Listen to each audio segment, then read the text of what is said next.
So I enjoyed the first book, and I continued reading. No, I didn't. No, I didn't. I didn't. I'm lying to you. Oh my god, not again! My batteries from my vacation, they're not charged. Classic horror movie, Blu-ray compilations. And I'm throwing books now. This is why I don't do physical, this is why I don't hold... I don't remember what this book is about, you guys. It's Murder, She Wrote. Someone dies, old lady figures it out. Ah, we gotta go! We gotta go right now! Throw it in the car! We'll clean it later!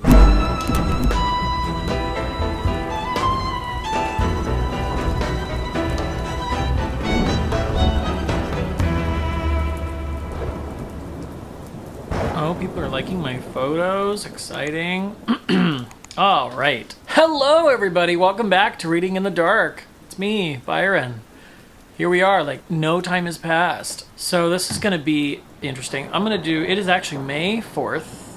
May the 4th be with you. I almost went like that, but that would have been wrong. It is May 4th, and this is going to be a wrap-up of April for the most part, but it's also kind of a wrap-up of October and March. I read a couple of books in October while I was still on that trip at my parents' house in California while we were getting them packed up and everything. And then I read 2 books in late March, but it kind of all blurs together. So, before we get to that though, I want to talk about life and things. Couple of changes. So I want to keep my involvement on this channel more consistent, and I want to make that possible. So I had some ideas. I'm just going to run them by you. This is my plan, tentatively, for now. I'm not going to do TBRs anymore, because TBRs are fun videos to make. They can be kind of easy to make, but you're also setting yourself up for not for success. I feel like when I do them, I'm setting myself up for failure. I kind of hate putting out there in the universe what books I want to read in the month of blank, because then I feel like I'm obligated to like make good on it, like it's a promise, like I have to read them, and if I don't, then I feel bad about myself. So I kind of don't want to do that anymore, because there's not a lot to those videos anyway. Like, it's not high value, I don't think. I mean, in some ways, the person that you're watching is telling you about a book maybe that you hadn't heard of before, and that's cool.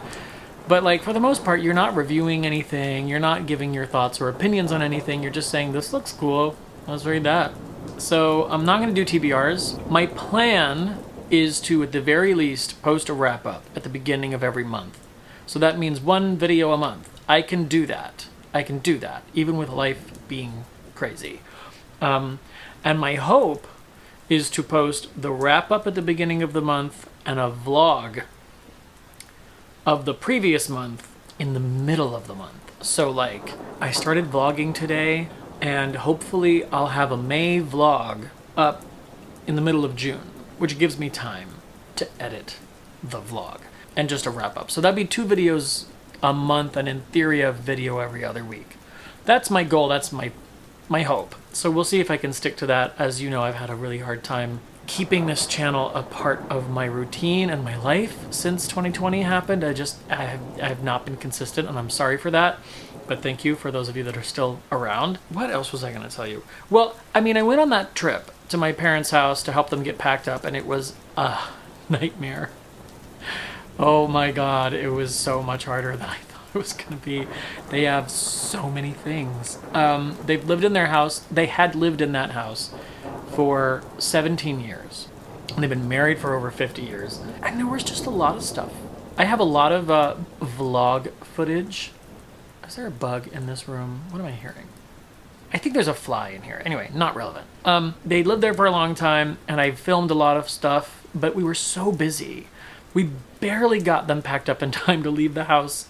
I mean, I'm not kidding when I tell you, we were finishing cleaning the house and getting like the car all situated, and I was driving a U-Haul truck, getting that all situated, when we got a call from the realtor saying that although we were supposed to have 2 more hours before the new owners were going to come, they were on their way. We had to like throw everything in the cars and just drive as fast as we could. So there was no big dramatic, sad, tearful goodbye house moment. It was very much like, we gotta go. We gotta go right now. Throw it in the car. We'll clean it later. So we threw things in the cars, and then we drove to a park that was nearby to get situated and like clean up the mess that we'd made in the cars by just throwing things in there. And then we began our journey across the country, and so many things went wrong. So many things went wrong. So many things. I've had a lot of road trips. I've driven cross country a lot, and it's fun, and I love it. And the last one was great. I don't know why, but just the travel gods were not on our side this time. So many things went wrong.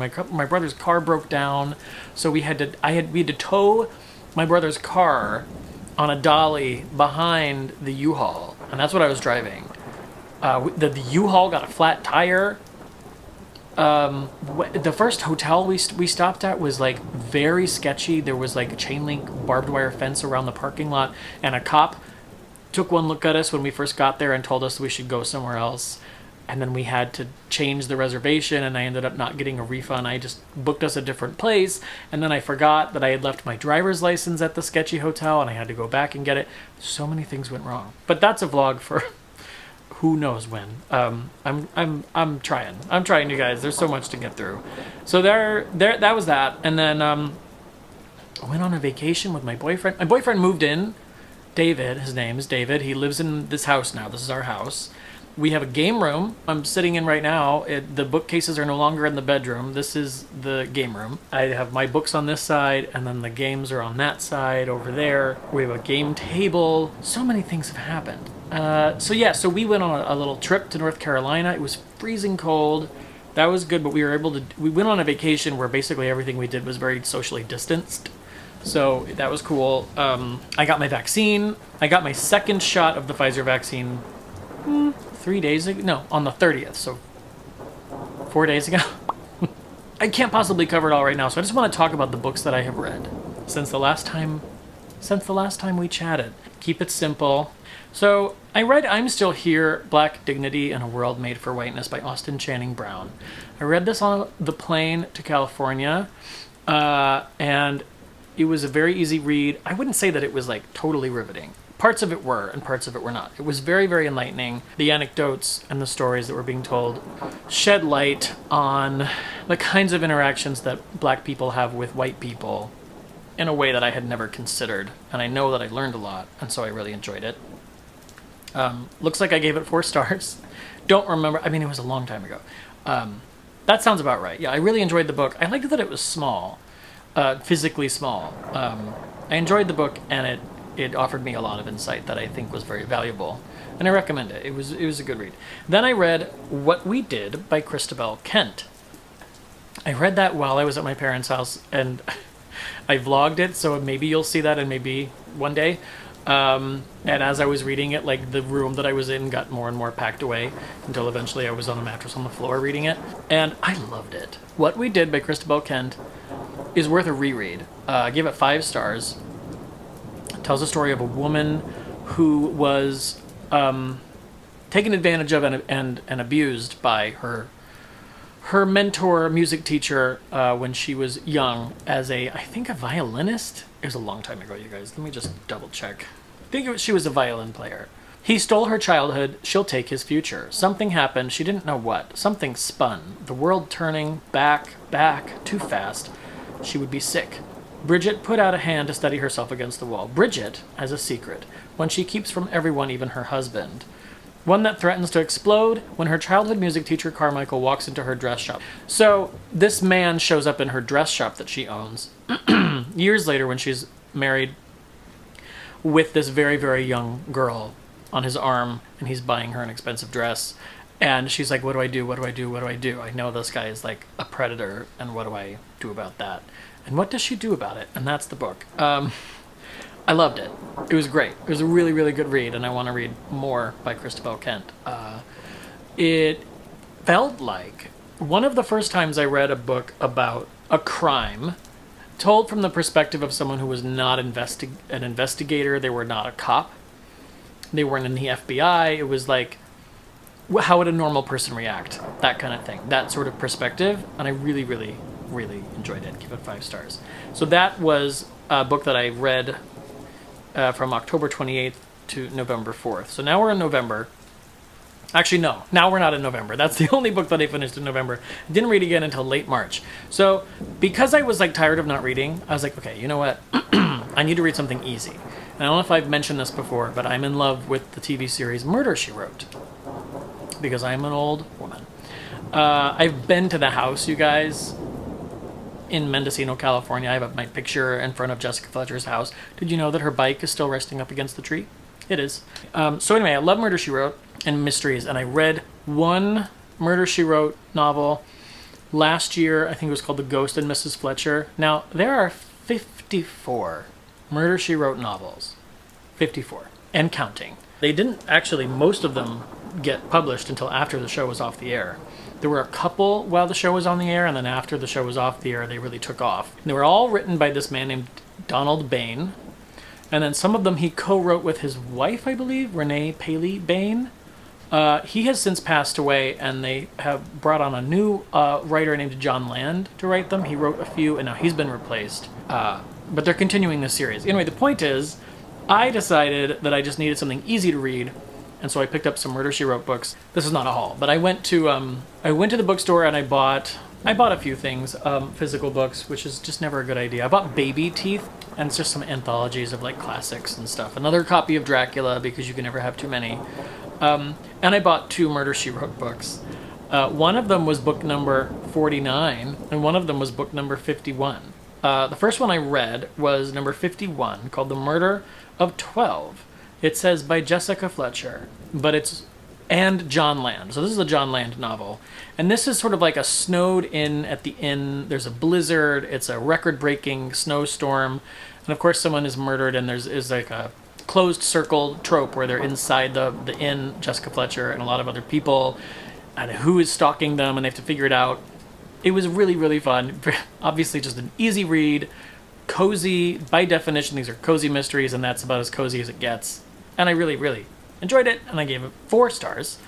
And then I immediately turned around and read another book, which I believe was number 49, and that was called Murder in Red, also by John Land. This tells the story of like an experimental medical clinic that is set up by this like fast-talking fancy guy on the coast in this beautiful location in Cabot Cove.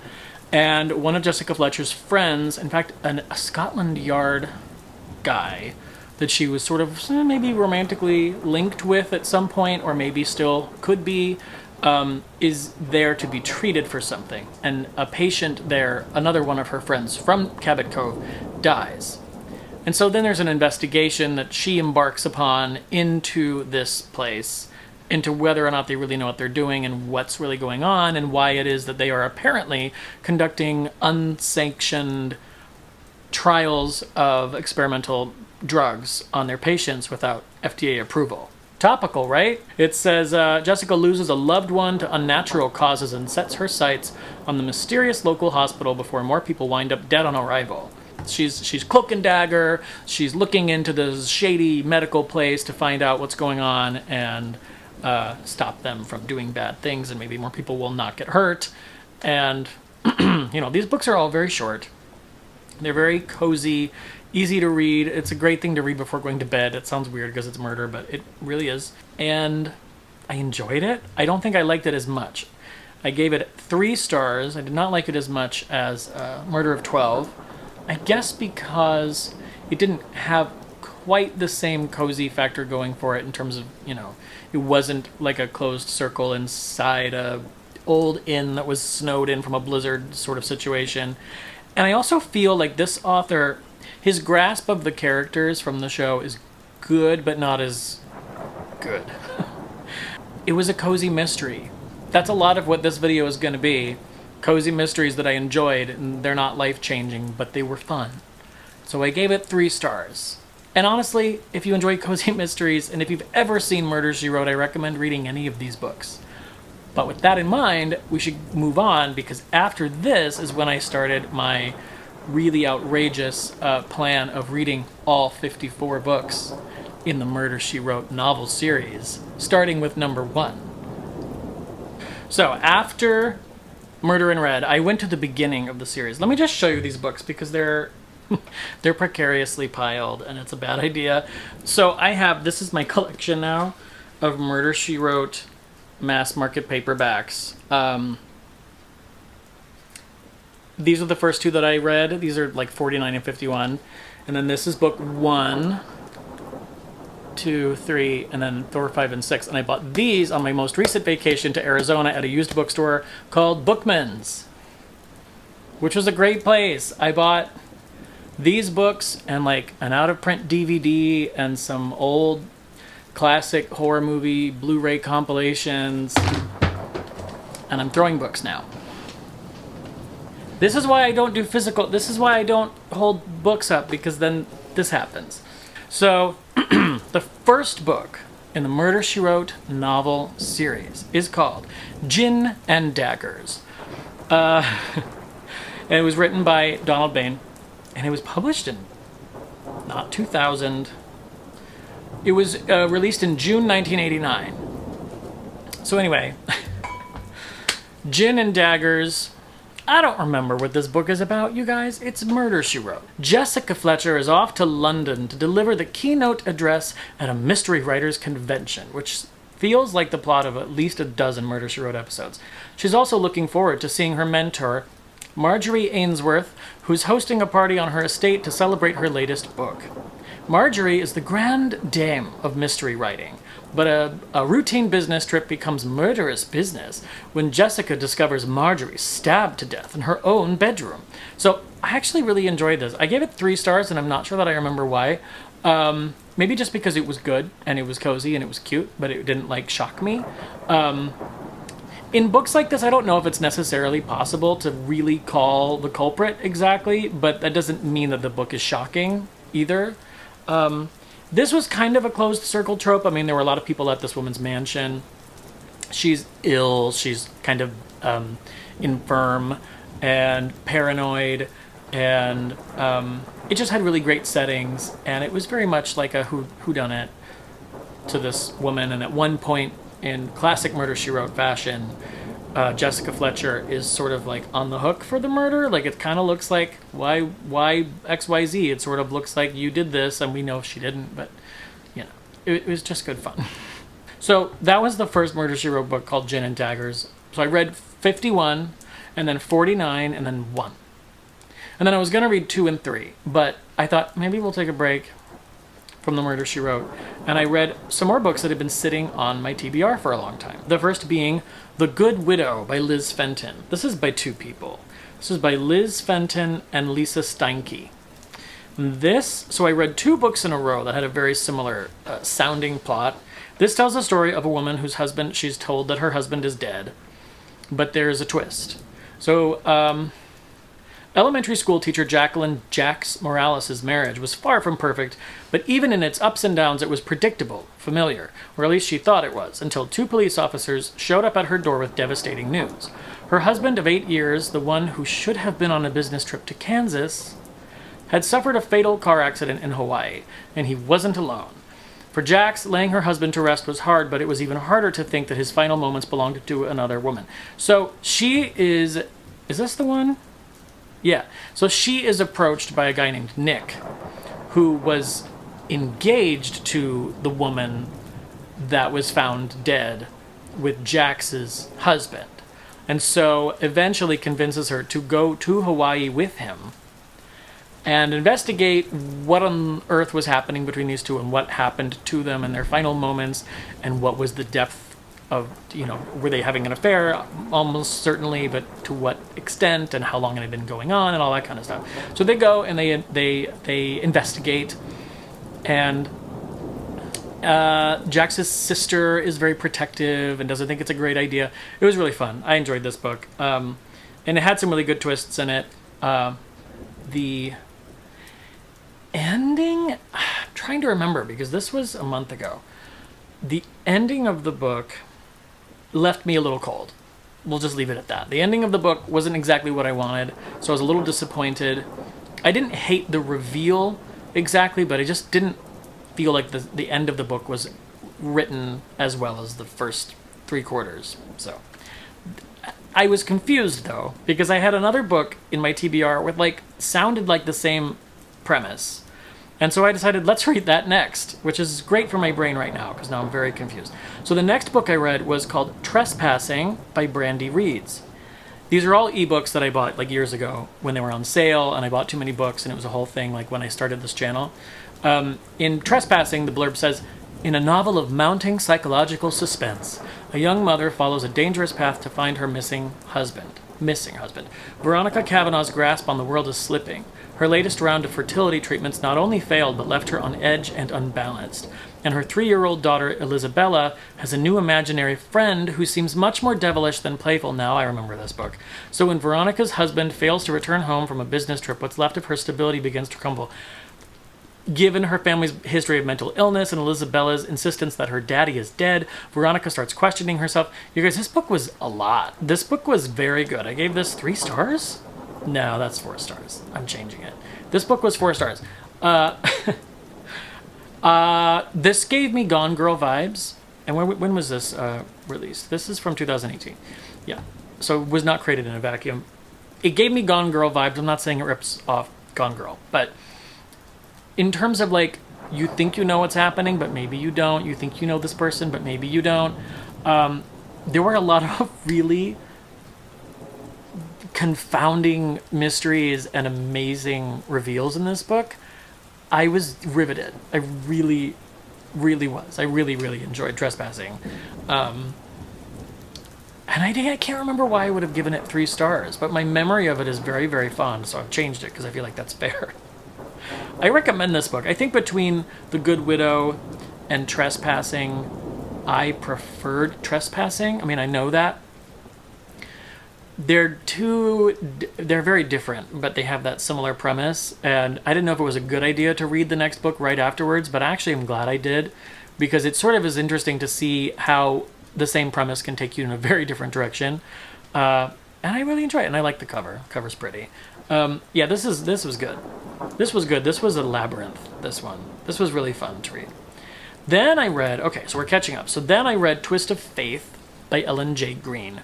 Now, this is another book that I had on my TBR for a very long time that I did not realize was book 1 in a series. So what has actually happened is that I am now 2.5 books into this trilogy. I don't know if it's going to remain a trilogy because the newest book just came out recently, so I think there's probably going to be more books. Let's see, number 3, yeah. Oh, well, it came out in February 2020. And the previous ones came out in February and January of 2018 and 19, respectively. So maybe there is no book 4. I don't know, because maybe you would have expected it to be out by now. I haven't looked into that, because I don't want to... I feel like if I knew this was the final book, that would be a spoiler in a way. Anyway, so Twist of Faith tells the story of a woman named Ava Saunders, who's been raised by her aunts, who is trying to figure out what happened to her mother. Let me read the blurb, because I'm on book 3 now, and they have all blurred into one book for me now, because I finished one book and immediately bought the sequel and started reading it while still sitting in the same spot, didn't move, and started the next book. So it's like one big long book to me now that was split into pieces, and so I couldn't even really tell you, like, I don't think I'm going to give you a review of each of these books. I couldn't tell you that, like, the second book had a beginning, middle, and end, because, again, it all just continued for me, because I just kept reading in this sprawling story. After the death of her adoptive mother, Ava Saunders comes upon a peculiar photograph, sealed and hidden away in a crawl space. The photo shows a shuttered, ramshackle house on top of a steep hill. On the back, a puzzling inscription. Destiny calls us. Ava is certain that it's a clue to her elusive past. 23 years ago, she'd been found wrapped in a yellow blanket in the narthex of the Holy Savior Catholic Church and rescued, or so she'd been told. Her mother claimed there was no more to the story, so the questions of her abandonment were left unanswered. For Ava, now is the time to find the roots of her mother's lies. It begins with the house itself, once the scene of a brutal double murder. When Ava enlists the help of the 2 people closest to her, a police detective and her best friend, she fears that investigating her past could be a fatal mistake. Someone is following them there, and what's been buried in Ava's nightmares isn't just a crime, it's a holy conspiracy. So, it's labyrinthine, and it's like reveals and revelations, which is the same thing, double crossings, and betrayals and like espionage sort of, and like cloak and dagger stuff, intrigue and mystery. It's a lot. And I sort of, in reading the second book and now this third book, I find myself, I'm still loving it. I really am loving it, but I'm finding myself thinking, like, how many more revelations can there be? Like, how much more is there to tell? Like, you think you, like, know? Oh, that's what happened. Wow, that's crazy. And then in the next book, they're like, but what about? And you're like, oh, I hadn't thought of that. Anyway, it's fun. I don't know if I'm going to be ready to read something other than, like, a mystery at some point, but probably. But I've been reading only mysteries because they've been putting me in a happy place, and that's important. So I gave the first book 3 stars, and I gave the second book 4 stars, and I'm 36. Silent Redemption, I am 36% of the way through. I'm on chapter 23. But it's like the others, so it's probably a 3 or 4 star book. And I will probably mention what my final rating was in my May wrap-up, but I feel like that's probably it. The books are written in from multiple viewpoint characters, so each chapter is from a different person, and the name of the person that's going to be narrating is at the top. And one of them is written in the first person, and the rest are written in the third person, I think. And I think it's really well done. It helps you to keep things straight in your head. Even though it is very complicated, and I will admit that at this point, almost halfway through book 3, I'm a little confused, but I usually just keep on reading instead of going back, and eventually I go, oh, right. So it's one of those, and I really enjoy it. I'm enjoying it a lot. I was not intending or anticipating being in like a 3-book series at this point either, because I just thought Twist of Faith was a standalone book. So it's kind of a cool, kind of happy accident that happened. So, those are all the books that I've read since October, since the last time we spoke, since the last time we sat down and did this, and since when I went to California, which feels like years ago.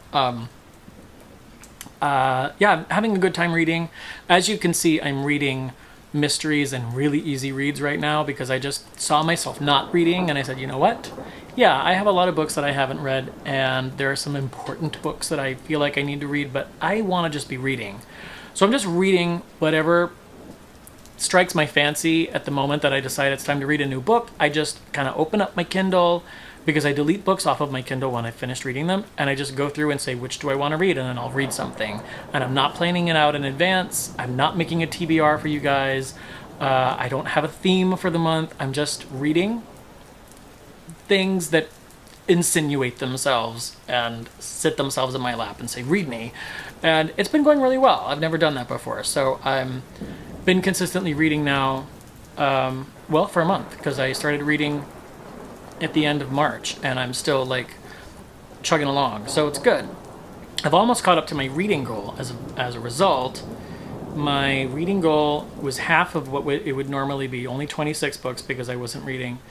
And I've read 7, so I'm 1 book behind schedule. I'm going to read and finish Silent Redemption probably in the next couple of days. So I think I might be able to actually catch up to my goal.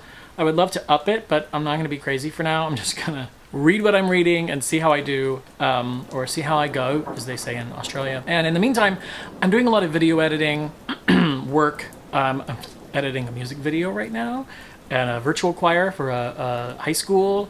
And I'm helping someone sort of manage their YouTube channel, editing a game show.